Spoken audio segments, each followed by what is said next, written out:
So, Simon, thanks very much for taking the time to talk to me today here at World Advanced Therapies and Regenerative Medicine Congress. So, to start us off, could you introduce World Courier and tell us a little bit about what you do? So World Courier, we sort of do what it says on the tin, really. We are a courier for the world, but really focusing on the time-sensitive, temperature-critical movements, which when you move into advanced therapies, you're talking about things about the donation, whether that be blood, bone marrow, tumour samples, monitoring samples, HLA testing, the therapy coming back, and then any long-term tracking samples that you might use along the critical path to support the patient journey.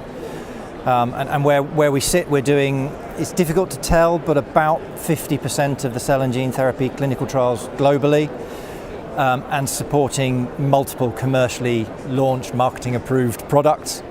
You can probably guess which ones they are. And really looking now, over the last 6 months, created a service directorate looking purely at those cell and gene therapies to really apply those skills and make sure that logistics isn't the barrier in this industry and that we connect therapies to patients. So what are some of the unique requirements of a cell therapy compared to another biologic or even a small molecule? It's generally the temperature that's the defining characteristic. So, you know, early therapies, certainly they sort of had fresh in, fresh out, so you're moving at close to ambient temperatures, and therefore you have 24 hours to move that product at best. You know, you look at Strimvelis, that had 6 hours. So that's limited them. They can't move outside of Milan because they physically can't distribute that product. Now looking towards things like Kymriah, they've frozen the inbound apheresis and they've also frozen the therapy going out, which just gives them some flexibility within the supply chain. It pushes a bit of a challenge onto the clinicians because now they have to thaw a product and hold these nitrogen dewars. So I think that's where the industry is really going. It is probably more towards cryopreserved, just to buy yourself a bit of time and a bit of flexibility. Are you working with the clinicians and the next step in that chain to make sure that the therapy is still kept in that sort of secure way? So I suppose there's two ways to answer that question. Primarily we're working with the therapy developers, and my plea to them quite often is to think about what your commercial scale supply chain needs to look like, and then work with your logistics partner to build, test and optimize that as you go through your clinical trial process. Waiting until you pop out of a pivotal trial and then saying what are we going to do globally, it's a bit late by then, so let's think about it early.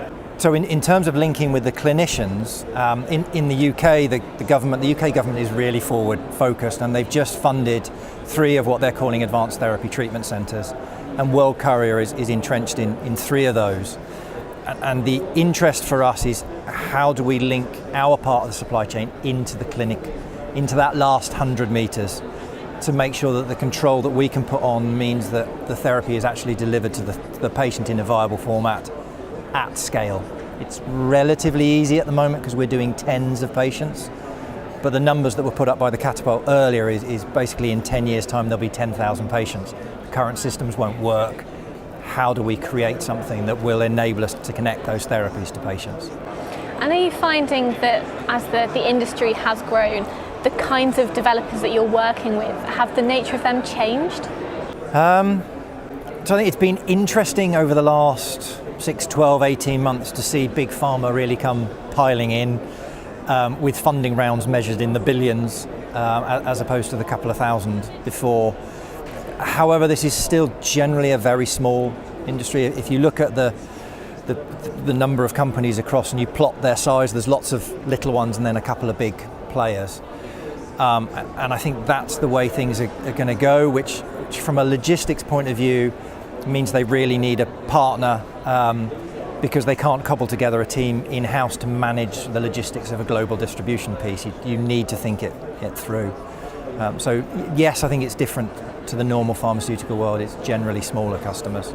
So thinking about sort of the whole supply chain from developers, manufacturers, the logistics and the clinicians, if a point in that fails, where does the liability fall? That's a really good question because it's really difficult. And So I had a bit of a eureka moment the other week. So if you think about standard ways of doing business, you'll send a tender out for a courier, you'll send a tender out for a courier, for a storage company, and another one out for a CMO, and none of those three will ever talk. Whereas because this is so sensitive, we have to create that interrelated matrix. So once that normal purchasing thing is done, I think therapy developers need to stick their vendors, they would call them, technical experts, I would refer them as, together so that everybody understands what the supply chain looks like and everybody can work together. And I think that's how we're going to smooth out the supply chain going forwards. And what redundancies can be built into the supply chain to make sure that the patient is receiving the therapy they should be receiving?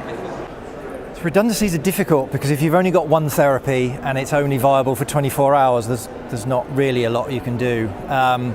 We think a lot about Plan B.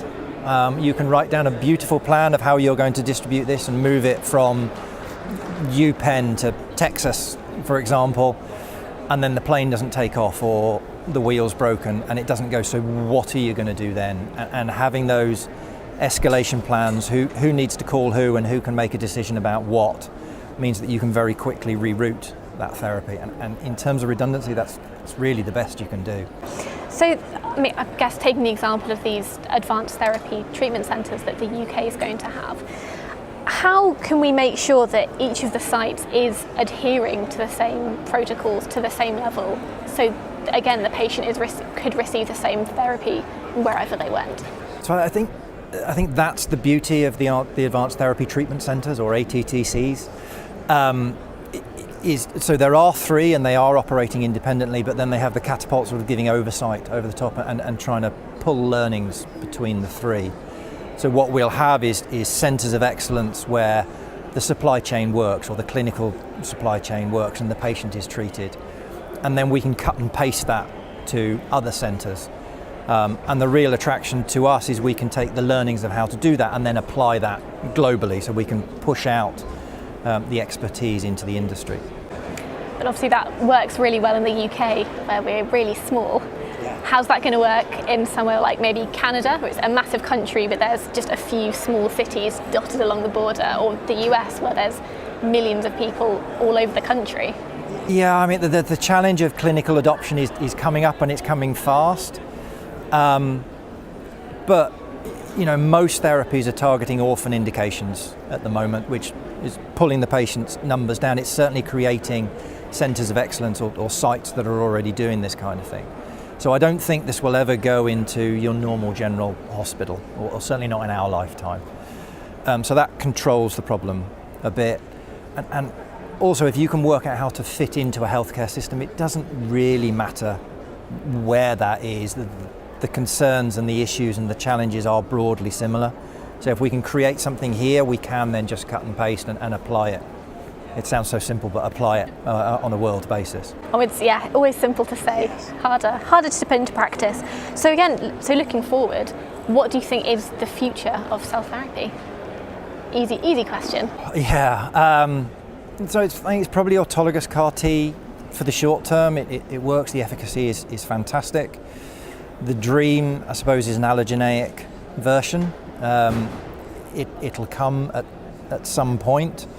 There's nice data coming out from people like Mesoblast at the moment looking at GVHD, so there's promise on the horizon. I think the challenges are going to be, all therapy developers are thinking within the box at the moment, and the box being the manufacturing centre. So we talk about closing and automating and driving down cost of goods. But how are you going to physically deliver that to the patient? Because if they don't receive it, it doesn't matter how efficacious the product was, they didn't receive it. So there's all of those kind of, how do we deliver it? How do we deliver it cheap enough to make it viable? And then all the things we haven't even thought about, getting it through the hospital door, getting it through a ward door that might be locked. How do you create the systems to do that? So I think it's just driving through those barriers and working together, and we'll keep pushing things forwards. Now obviously you're at World Courier now, but you've been at Thermo Fisher, you've been at the Catapult, you've sort of really stayed within this industry. What is it that inspires you and excites you about working within this space? So I first heard about these stem cell things whilst I was at the National Blood Service, and sort of caught the bug really, and then moved to the Catapult, and really proud of the role I played in there. You know, and you know, these are therapies that are changing people's lives. Quite often they're unmet medical needs, so we really are impacting people. And you know, I think logistics is the next big barrier, or the barrier people haven't quite thought about yet. And it would terrify me that somebody develops a therapy that could change somebody's life, but they can't get it to them. You know, that would be just such a fatal failure. So it's pushing that through and making sure that happens. That's what keeps me going. But we're moving in the right direction. We're definitely in the right direction, yeah. Wonderful. Well, Simon, thank you so much for joining me. Pleasure. Thank you.